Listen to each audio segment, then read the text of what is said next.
వారు నిర్మించడం ద్వారా, హరిత విప్లవం రావడం ద్వారా ఈ దేశంలో ఆకలిని తీర్చడమే కాదు, సరిపోయిన ఆహార ఉత్పత్తి నుంచి ఈనాడు ఇతర దేశాలకు ఆహార ధాన్యాలను ఎగుమతి చేయగలిగినంత స్థాయికి భారతదేశం చేరింది అనంటే ఆనాడు మొట్టమొదటి ప్రధానమంత్రి పండిత్ జవహర్లాల్ నెహ్రూ గారు ఇరిగేషన్ పట్ల, ఈ దేశ ప్రజల యొక్క ఆకలి పట్ల తన యొక్క ప్రణాళికను రచించి ఈ ప్రాజెక్టులను నిర్మించడం వల్ల ఎడ్యుకేషన్, ఇరిగేషన్లో ప్రపంచంలోనే ముందు స్థానంలో ఈరోజు భారతదేశాన్ని నిలబెట్టడం జరిగింది అధ్యక్ష. అదేవిధంగా అధ్యక్ష, శ్రీమతి ఇందిరాగాంధీ గారి హయాంలో బలమైన ముద్ర వేసిన ఇందిరాగాంధీ గారు ప్రధానమంత్రిగా బ్యాంకుల జాతీయకరణనే కాకుండా పేదవాడికి బ్యాంకింగ్ వ్యవస్థను అందుబాటులోకి తీసుకొచ్చింది ఇందిరాగాంధీ గారు. గరీబీ హఠావో నినాదం, రేషన్ సబ్సిడీ, ఎంఎస్పి, 20 సూత్రాల పథకాలు, రాజభరణాల రద్దు, ఇలా చెప్పుకుంటూ వెళ్తే ఇందిరాగాంధీ గారి చరిత్రలో ఎన్నో మైలురాళ్ళు దళితుల కోసం, గిరిజనుల కోసం, పేదవాడి కోసం, మైనారిటీల కోసం తీసుకున్న విప్లవాత్మకమైన నిర్ణయాలు ఈరోజు భారతదేశంలో దళితులు, గిరిజనులు, ఆదివాసీలు ఈరోజు తలెత్తుకొని నిలబడే స్థాయికి వాళ్ళు వచ్చిండ్రు అధ్యక్ష. భూమే ఆత్మగౌరవం, సొంత ఇల్లే మన కుటుంబం యొక్క గుర్తింపు.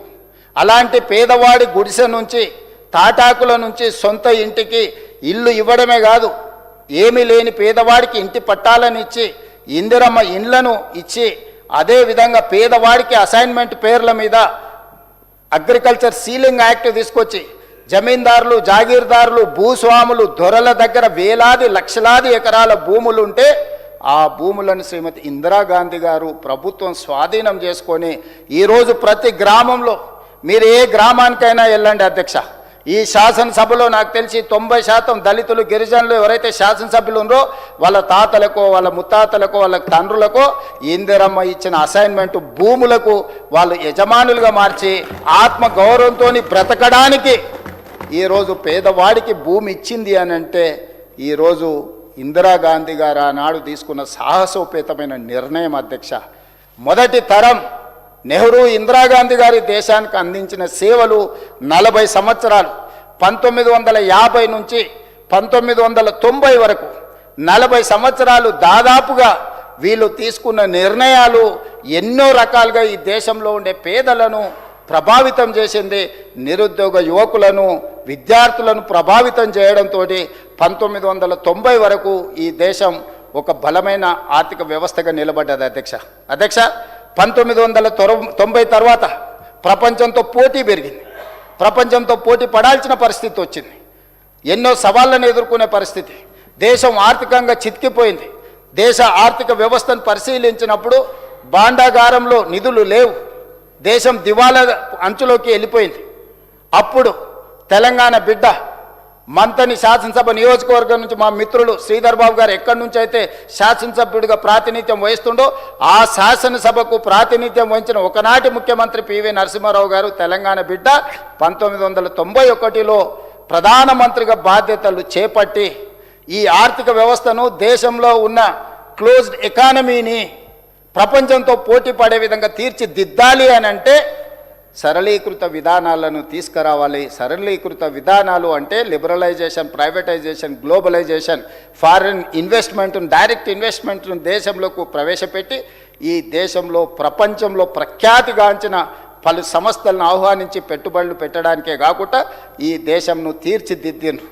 మొదటి తరంలో నెహ్రూ, ఇందిరాగాంధీ గారు ఏ విధంగా అయితే ఒక గొప్ప పరిపాలనకు పునాదులు వేసిండ్రో, రెండవ తరంలో పివి నరసింహారావు గారు, మన్మోహన్ సింగ్ గారు తీసుకొచ్చిన సరళీకృత విధానాలు ఈ దేశాన్ని ప్రపంచంతో పోటీ పడే విధంగా బలమైన ఆర్థిక వ్యవస్థగా తీర్చిదిద్దింది అధ్యక్ష. ఒక గొప్ప విజన్, ఒక గొప్ప పాలసీ పెరాలసిస్ లేకుండా ప్రపంచంలో ఉండే గొప్ప గొప్ప సంస్థలకు ఒక నమ్మకం, విశ్వాసం కల్పించి వాళ్ళ పెట్టుబడులకు రక్షణ ఇవ్వడమే కాకుండా పెట్టుబడులకు లాభదాయకమైన ప్రాంతంగా రక్షణ ఉంది దేశంలో అని చెప్పి గొప్ప నమ్మకం, విశ్వాసం కల్పించి ఆనాడు వారు 1990 నుంచి 2020 వరకు 30 సంవత్సరాలు పివి నరసింహారావు గారు, మన్మోహన్ సింగ్ గారు తీసుకొచ్చిన విధానాలు ఈరోజు ప్రపంచ దేశాలతో మనం పోటీ పడే పరిస్థితికి వచ్చినాం అధ్యక్ష. ఈనాడు సర్వీస్ సెక్టర్ ఫస్ట్ ఫేజ్లో ఎడ్యుకేషన్ అండ్ ఇరిగేషన్లో రాణించినాం. రెండవ తరలం సరళీకృత విధానాలతో ప్రధానమంత్రి పివి నరసింహారావు గారు, మన్మోహన్ సింగ్ గారు తీసుకున్న నిర్ణయాలతోని సర్వీస్ సెక్టర్లో ప్రపంచంలోనే గొప్పగా రాణించినాం. ఈరోజు సత్య నాదెండ్లనో, శంతను నారాయణో, ప్రేమ్జీ వచ్చవో, వరల్డ్ బ్యాంక్ చైర్పర్సన్ అజయ్ బంగాతో సహా, లేకపోతే సుందర్ పిచాయ్ కానీ ఇట్లాంటి వాళ్ళు ఈరోజు పెద్ద పెద్ద కంపెనీలకు సీఈఓలు అయినారని గొప్పగా చెప్పుకుంటున్నాం అధ్యక్ష. ఈరోజు ప్రపంచంలో రాణించిన దిగ్గజ కంపెనీలకు వేలాది కోట్ల రూపాయలతోనే ఈరోజు ఉద్యోగాలు చేస్తున్న వాళ్ళు మన దేశ ప్రజలు, మన రాష్ట్రంలో చదువుకున్న వాళ్ళు. శంతను నారాయణ్, సత్య నాదెల్లా, అజయ్ బంగా, ప్రేమ్జీ వత్సవ్ హైదరాబాద్ పబ్లిక్ స్కూల్లో హైదరాబాద్లో చదువుకున్న విద్యార్థులు అధ్యక్ష. ఇట్లాంటి వాళ్ళు ప్రపంచ కంపెనీలకు ఈరోజు సీఈఓలుగా మారినారు. ఈరోజు ప్రపంచ కంపెనీలను మనం సిలికాన్ వ్యాలీకి వెళ్తే ఈరోజు తెలుగు వాళ్ళు ఏ కంపెనీలో చూసినా, ఎక్కడ చూసినా మన వాళ్ళు రాణించడానికి ప్రధానమైన కారణం పివి నరసింహారావు గారు, మన్మోహన్ సింగ్ గారు తీసుకొచ్చిన సరళీకృత విధానాలు. రాజీవ్ గాంధీ గారు మన దేశానికి ఇచ్చిన కంప్యూటరే మన భవిష్యత్తును మార్చింది. ఆనాడు పివి నరసింహారావు గారు, నేదురుమల్లి జనార్దన్ రెడ్డి గారు మొట్టమొదటిసారి హైటెక్ సిటీకి పునాది రాయి వేసిండ్రు. దాని కొనసాగింపుగా చంద్రబాబు నాయుడు, అటల్ బిహారీ వాజ్పేయి గారు దాన్ని పూర్తి చేసిండ్రు.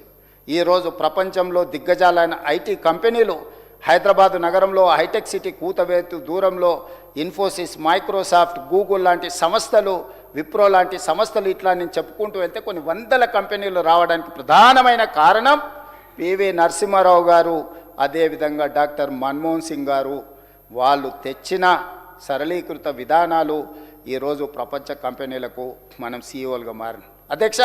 ఇది గొప్ప విజయమే, కానీ ఇది సరిపోదు. మనం ప్రపంచ కంపెనీలను మనం సృష్టించలేదు. గూగుల్ మనం సృష్టించలే, మైక్రోసాఫ్ట్ మనం సృష్టించలే, అడోబ్ మనం సృష్టించలే, యాపిల్ మనం సృష్టించలే. ఇట్లా చెప్పుకుంటూ వెళ్తే ఈ కంపెనీలను కనిపెట్టింది మనం కాదు, ఈ కంపెనీల యజమానులు మనం కాదు. ఆ కంపెనీలకు మనం సేవలు అందిస్తున్నాం. ఆ సేవలు అందించడానికి మనకి మేధా సంపత్తి ఉంది. కానీ ఈరోజు ఒక సునామీ రాబోతుంది. ఆ సునామీ పేరే ఏఐ, ఆర్టిఫిషియల్ ఇంటెలిజెన్స్. ఈ ఆర్టిఫిషియల్ ఇంటెలిజెన్స్ ఏఐ ద్వారా ఈరోజు ప్రపంచంలో లక్షలాది కోట్లాది ఉద్యోగాలు పోయి ఈరోజు ప్రపంచంలో తీవ్రమైన నిరుద్యోగ సమస్య రాబోతుంది అని మనం చర్చ చేసుకుంటున్నాం అధ్యక్ష. మేధావులంతా నిన్నగాక మొన్న ఈ దేశ ప్రధానమంత్రి నరేంద్ర మోడీ గారు ఢిల్లీలో AI summit, global summit organise చేశారు. ప్రపంచ మేధావులందరూ అక్కడికి వచ్చారు. అక్కడ ప్రధానంగా జరిగిన చర్చలో తెలంగాణ రాష్ట్ర ముఖ్యమంత్రిగా నేను కూడా అక్కడికి వెళ్ళడం జరిగింది. ఈరోజు ఈ పరిస్థితుల్లో మనం ప్రణాళికలు చేసుకోవాల్సిన అవసరం ఉందా లేదా? పివి నరసింహారావు గారు, మన్మోహన్ సింగ్ గారు 30 సంవత్సరాలు నిరంతరం 1990 నుంచి 2020 సంవత్సరం వరకు యావరేజ్గా 30 సంవత్సరాలు వాళ్ళు తీసుకొచ్చిన విధానాల వల్ల ఈ దేశము, ఈ రాష్ట్రము ప్రపంచంలోనే ఒక బలమైన ఆర్థిక వ్యవస్థగా ఈరోజు మనం ఎదిగిన అధ్యక్ష.